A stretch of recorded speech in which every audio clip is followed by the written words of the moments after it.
대동맥 판막 협착증의 탑이 시술법에 대한 설명을 들어보겠습니다.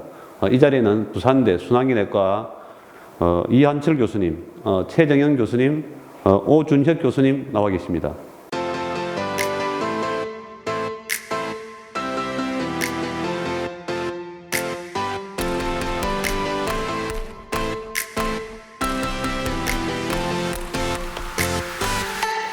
부산대학교병원은 설립한 지 60년 된 부산 경남에서 가장 오래된 병원이고, 실은 부산 경남의 환자들을 지금 책임지고 열심히 치료하고 있는 병원입니다. 그래서 저희들은 더 많은 신기술들을 빨리 받아들이고 또 그 안정성을 증명하고 많은 환자들을 치료하려고 노력하고 있습니다.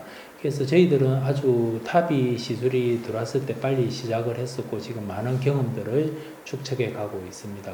교수님, 저 대동맥 판막 협착증 일반인들한테는 좀 생소한 질환일 텐데요. 좀 어떤 질환인지에 대한 설명을 좀 간단히 부탁드리겠습니다. 대동맥 판막 협착증이라는 건 심장에서 나가는 길을 대동맥이라고 하고, 그 대동맥과 심장 사이에 있는 문을 대동맥 판막이라고 하는데, 걔가 막혀서 안 열려서 피 혈액순환이 안 되는 병이다 라고 생각을 하시면 될 것 같습니다. 가장 흔한 원인은 동맥경화라고 그러죠. 그래서 똑같은 일이 판막에 발생을 해서 나이가 들고 뭐 이러면서 그 판막이 발생을 해서 생기는 게 가장 흔한 걸로 되어 있고, 간혹 가다가는 선천성 심장기형이나 선천적으로 판막이 두 개 있거나 아니면 옛날에 감염을 알아서 생긴 후유증으로 남는 경우가 있습니다. 대동맥 판막 협착증은 판막이 좀 딱딱해지는 그런 질환이죠. 주요 증상으로는 심장이 답답하고 호흡이 좀 곤란한 그런 증상이라고 하는데, 일반인들이 좀 어떻게 좀 자가 진단을 할 수 있는지에 대한 설명을 좀 부탁드리겠습니다.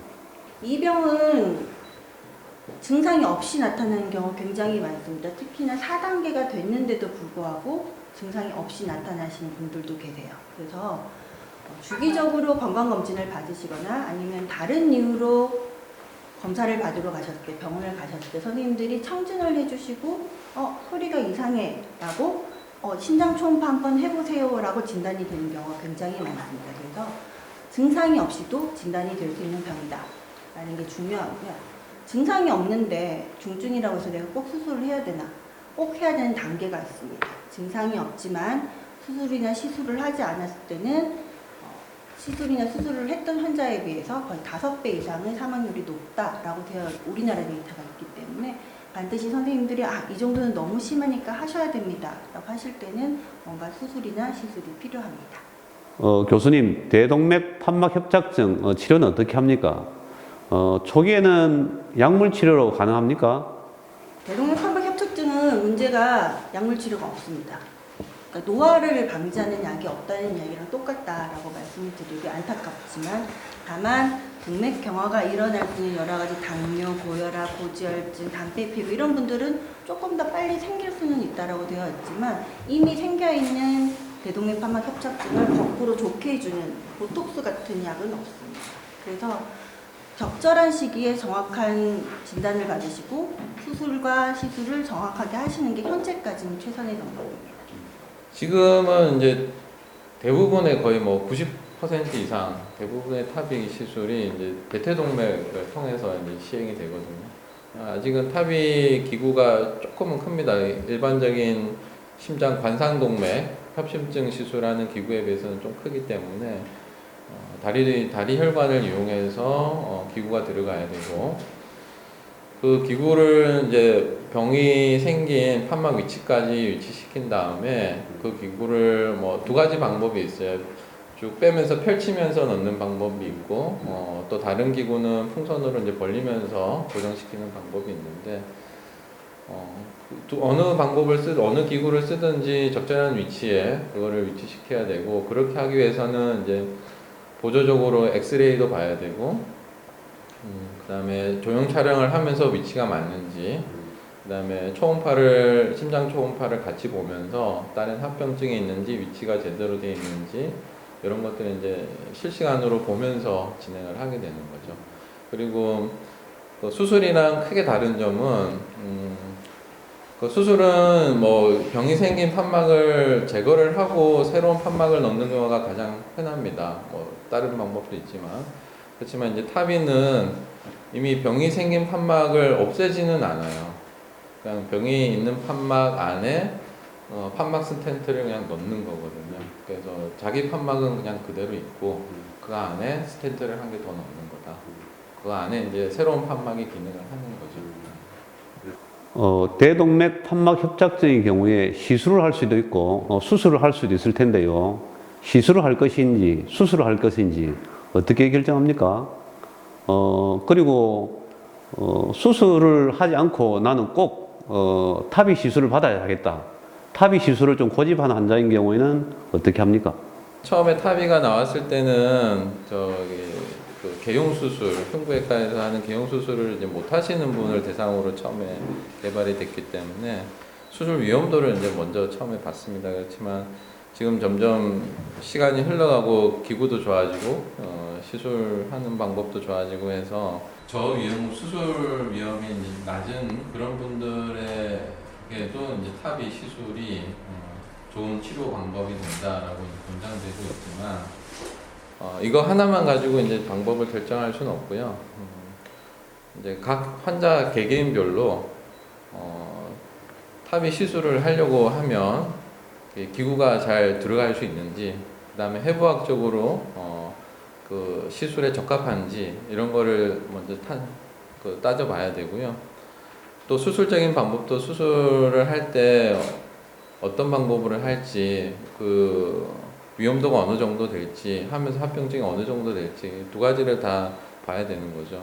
그 다음에 또 한 가지는 이제 나이, 수술을 하든 뭐 타비를 하든 기계 판막이 아니고 저기 상체 판막 조직을 쓰면 수명이 뭐 대충 잡아서 한 10년 정도 됩니다. 그래서 앞으로 10년, 20년, 30년 뒤를 이제 생각을 해가면서 해야 되거든요.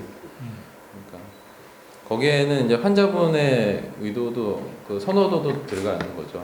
환자분이 이번에는 시술을 하고 다음에는 수술하고 싶다, 아니면 수술은 안 하고 계속 시술 쪽으로 하고 싶다, 뭐 이런 환자분의 선호도도 좀 들어가야 되고, 그래서 환자분이 뭐 그 원하시는 방향으로 이제 해드려야 되는데, 저희들은 이제 수술할 때의 장단점, 그 다음에 시술할 때의 장단점을 이제 충분히 설명을 드리는 거죠.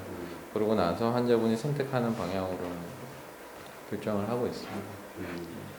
탑이라는 장비가 처음 들어왔을 때 이제 신기술이 들어오면 이제 그게 안전한가, 안정성에 대한 의문들이 생기는데, 그래서 벌써 탑이 시술이 꽤 오래 되었기 때문에 지금 8년까지 자료가 나와 있습니다. 앞으로 10년 자료가 나올 건데, 중등도 위험 이상에서 시술을 하였을 때는 실은 8년 정도 수술과 시술이 예후가 똑같습니다. 그렇게 되니까 이제 나이가 중요해지는 거죠. 이제 지금 안정성은 한 8년 정도, 조만간에 10년 정도 안정성이 증명이 되기 때문에 이제 그러면은 더 많은 사람들이 시간도 적게 걸리고 또 이렇게 가슴을 열지 않기 때문에 환자들이 많이 선호하게 되는 경향이 있습니다. 그래서 이제 가이드라인에서 나이 제한에 대한 것들은 이제 그런 안정성 자료에 따라서 점점 더 나이가 내려올 가능성이 큽니다.